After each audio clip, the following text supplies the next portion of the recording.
राजयोग meditation है, एक ऐसी विधि जिससे हम हर परिस्थिति में श्रेष्ठ संकल्प करते हैं। क्योंकि हमारी सोच, संकल्प मतलब हमारी सोच, हमारी थॉट्स, वो दूसरे के व्यवहार पर आधारित नहीं होती है। वो किस पर आधारित है? सिर्फ अगर हमेशा खुश रहना है तो सिर्फ एक ही चीज करनी है, सारा दिन में ऐसा सोचें, ऐसा बोलें और ऐसा व्यवहार करें जो सबको सुख दे, सबको दुआएं दे और हम भी फिर दुआएं कमाएं। लेकिन अगर चलते फिरते कभी किसी को कुछ कह दिया, कभी कुछ कह दिया, कभी किसी के बारे में कुछ कह दिया, कभी किसी के लिए कुछ फैला दिया, तो अपने ही कर्म हमें खुश नहीं रहने देते हैं।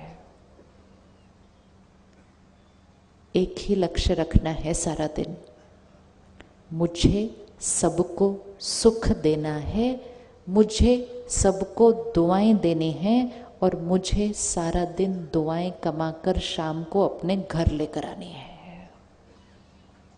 जितना हम धन कमाने का ध्यान रखते हैं उतना हमें दुआएं कमाने का ध्यान रखना है। जब हम धन कमाते हैं हम अपने परिवार को साधन लाके देते हैं, सामान लाके देते हैं।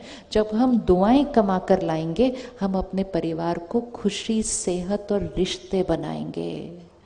किसी को दर्द देकर, किसी को दुख देकर घर आएंगे तो उनका दुख भी तो हमारे घर आएगा सारा दिन। फिर हम कहते पता नहीं किसकी नजर लगी, प्रॉब्लम पे प्रॉब्लम ही आती जा रही है घर के अंदर। किसी की नजर नहीं लग सकती हमें, हमारे ही कर्म का रिटर्न हमारे पास आता है। भाग्य बदलना है, प्रॉब्लम्स को खत्म करना है, विघ्न जो आए हैं उनको खत्म करना है, तो अपने कर्मों को ऊंचा उठा लो। आसपास के लोग अलग अलग तरह व्यवहार करेंगे, कर्म भी करेंगे। युग ही कौन सा चल रहा है, इसको कलयुग कहते हैं दुनिया वाले।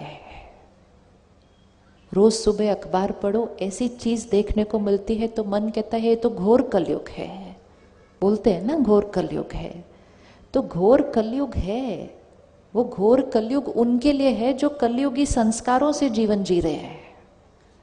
लेकिन उसी कलयुग के अंदर रहते हुए अगर हमने अपने संस्कार ऊपर उठा लिए तो उसी युग में रहते हुए हमारे लिए सतयुग चल रहा होगा। ये हमारी चॉइस है। कलयुग और सतयुग कोई सृष्टि पर थोड़ी है, कलयुग और सतयुग तो यहाँ है। अगर मैंने नफरत की, ईर्ष्या की, गुस्सा किया तो मेरा जीवन कलयुग में है। अगर मैंने क्षमा किया, दुआएं दी दूसरे को, उसने गलत किया, मैंने प्यार से बात की, उसने फिर गलत किया, मैंने प्यार से बात की, वो कलयुग में रहेंगे, हम सतयुग में रहेंगे, सामने सामने रहेंगे, लेकिन युग ही अलग अलग होंगे हमारे। तो ये तो हमें चूज करना है कि हमें कौन से युग में रहना है। जो देने वाली आत्मा होती है, देने वाले को क्या कहते हैं? देने वाले को क्या कहते हैं? देने वाले को कहते हैं देवी देवता, देने वाला। हम सब जिनकी भी पूजा करते हैं वो देने वाली आत्माएं थी। प्रकृति में भी जिस चीज की पूजा करते हैं वो देने वाले की पूजा करते हैं। प्रकृति में हम किस किस की पूजा करते हैं? किसकी पूजा करते हैं हम प्रकृति में? सूर्य की पूजा करते हैं, जल की पूजा करते हैं, अग्नि की पूजा करते हैं, और किसकी पूजा करते हैं?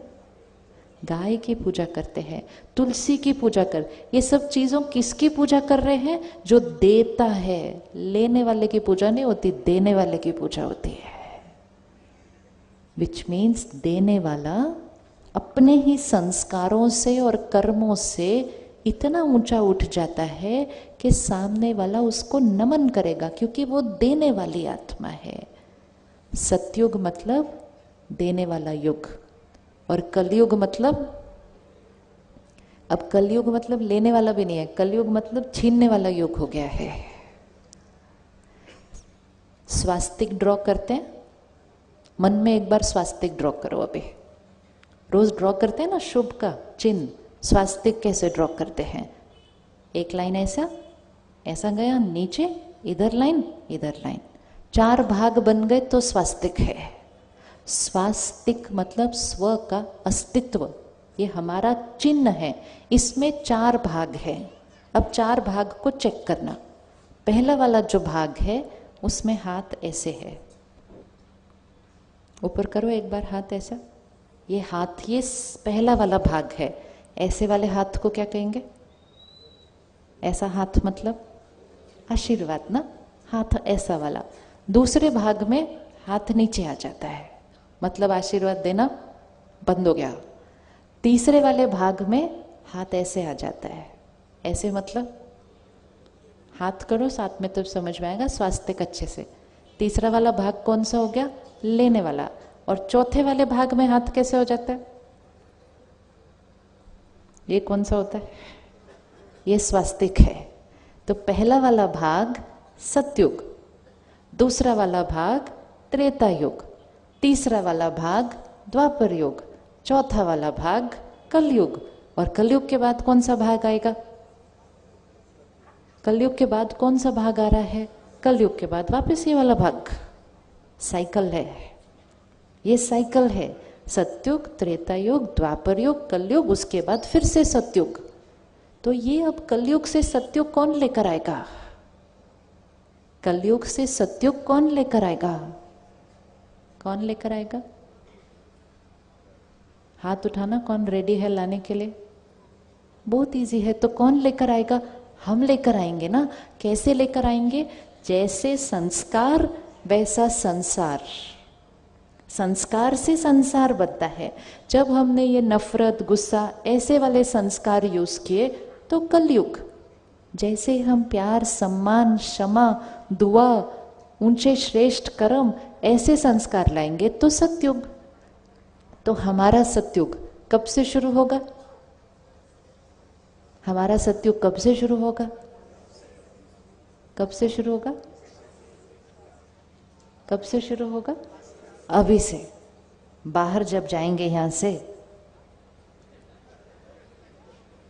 से जब बाहर जाएंगे तो ये याद रखना कि सामने वाला कलयुग में रह रहा है और हम कौन से युग में रह रहे हैं? अपने जीवन को स्वर्ग बनाना या नरक बनाना वो लोगों पर नहीं, हमारे संस्कारों पर, सोच पर, व्यवहार पर निर्भर है। खुद के जीवन को स्वर्ग बनाओ, अपने घर को स्वर्ग बनाओ, अपने आप सृष्टि पर स्वर्ग आ जाएगा। सिर्फ बैठकर ऐसे कहे क्या करे जीवन देखो कैसी हो गई, क्या करे जीवन देखो। जीवन हम खुद बनाते हैं अपनी, कोई और थोड़ी बनाता है हमारे। तो हम जब यहाँ से बाहर जाएंगे तो कौन से युग में जाएंगे? कौन से युग में जाएंगे? सतयुग में जाएंगे। इसीलिए वो लाइन थी, मुझे किसी से कुछ नहीं चाहिए। क्योंकि हम इस युग में नहीं, इस युग में नहीं, इस युग में नहीं, हम कौन से युग में? हम इस युग में हैं। अब जब भी शुभ ड्रॉ करेंगे ना चिन्ह, तो ड्रॉ करते हुए समझ से ड्रॉ करना है। ये सतयुग है, ये त्रेता है, द्वापर है, कलयुग है, अब सतयुग है। सतयुग मतलब आत्मा बैटरी फुल। कलयुग मतलब आत्मा बैटरी कम। सत्यनारायण की कथा करते हैं, सत्यनारायण की कथा करते हैं तो सत्यनारायण की कथा में क्या सुनते हैं और कहते हैं? नर ऐसी करनी करे जो नर से नारायण बने, नारी से लक्ष्मी बने। ये हम कथा सुनते हैं, अभी हम इसे कथा को जीवन में जीना है। नर और नारी मतलब कौन? हम सब कलयुग में नर और नारी। लक्ष्मी नारायण कौन? लक्ष्मी नारायण कौन? देवी देवता सतयुग में। नर ऐसी करनी करे जो नर से नारायण बने, नारी से लक्ष्मी बने। मतलब कलयुग में हम कुछ ऐसा करेंगे जो हम क्या बन जाएंगे? सतयुगी संस्कार वाले बन जाएंगे, इस सृष्टि पर सतयुग लेकर आएंगे। तो ये जो रात्रि होती है ये ज्यादा लंबी नहीं चलती है। अब सुबह हुई थी, दोपहर हुई, शाम हुई, अब रात हो गई।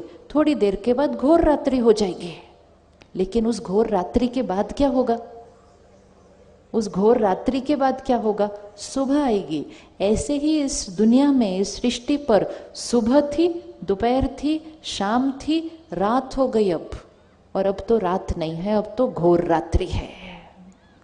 लेकिन वो जो 3-4 बजे का टाइम होता है ना, 3-4 बजे का टाइम, वो 3-4 बजे का वो टाइम होता है जो कुछ लोगों के लिए रात्रि होती है, कुछ लोगों के लिए उठने का टाइम हो जाता है। तो कुछ लोग उस टाइम गुड नाइट बोलते हैं, कुछ लोग गुड मॉर्निंग बोलते हैं। होता है ना, कुछ लोग आजकल 4 बजे सोने जाते हैं और कुछ लोग आज 4 बजे उठ रहे होते हैं। अब हमें ये डिसाइड करना है हम सोने वाली साइड पे हैं या उठने वाली साइड पर है। सोना मतलब अज्ञान की नींद में सोना, कि उसने ऐसा किया तो बुरा तो लगना ही था, गुस्सा तो आना ही था, अहंकार, ये सोने वाली साइड है। और जागने वाली साइड जागरण, अज्ञान नींद से जाग कर कहेंगे मेरी सोच, मेरा स्वभाव, मेरा संस्कार मेरा है, मैं देने वाली आत्मा, मैं सत्योगी आत्मा। अपने आप को आज से एक बार भी नहीं कहना कि हम कलयुग में रहते हैं। हम कौन से युग में रहते हैं? हम कौन से युग में रहते हैं? तो एक बार बोलते हैं मैं सत्योगी आत्मा हूं। बोलते हुए अच्छा लग रहा है? बोलते हुए अच्छा लग रहा है? जीते हुए कितना अच्छा लगेगा। जो चीज़ बोलने में इतनी अच्छी लगती है वो जीवन में जीने में कितनी अच्छी लगेगी। और जब एक आत्मा सत्योगी बनती है तो उसका प्रभाव आसपास सब पे इतना पड़ता है कि दूसरा भी सत्युग साइड पे शिफ्ट होना शुरू हो जाता है। आप देखो घर में अगर एक उठ जाए जल्दी, एक जब जल्दी उठता है तो क्या होता है? एक उठता है ना, पहले तो एक ही उठता है ना, हर घर के अंदर सारे इकट्ठे नहीं उठते, पहले एक जना उठता है। तो जब एक उठता है तो वो कुछ कुछ करना शुरू करता है, तो दूसरे वाले कोशिश करते हैं कि कंबल अपने सिर पे डाले, आवाज नहीं आए। कहते हमें तो सोने दो ना आराम से, लेकिन हम अपना काम करना शुरू कर देते हैं। अब वो वाला टाइम थोड़ा सा रिस्की होता है। या तो जो जाग रहे है उसको भी वो खींच के सुला देते, भाई तू सो जाए 1 घंटा ताकि हमें भी सोने दे। या फिर जो जागा हुआ होता है वो कुछ ऐसा ऐसा करता है कि जो सोए हुए होते हैं उनको भी जगा देता है। तो जब आप कल जाएंगे, मंडे है ना कल आप जाएंगे, लोग अलग तरह से व्यवहार करेंगे, कोई कुछ करेगा, ऑफिस में कोई कुछ कहेगा, उनके साथ वो सोए हुए हैं, मतलब वो कलयुग साइड पे है। अगर हमने भी गुस्सा कर दिया मतलब हम भी सो गए। लेकिन अगर हम जागे हुए रहे, जागरण हम कहते हैं ना, जागरण, जागरण मतलब जागे हुए, तो जागे हुए वाला शांत रहेगा, उसी बात को सम्मान से बोलेगा तो सामने वाला भी शांत हो जाएगा, मतलब हमने उसको भी जगा दिया। या तो हम उसको जगाते हैं या तो हम अशांत हो जाते हैं तो वो हमें सुला देता है।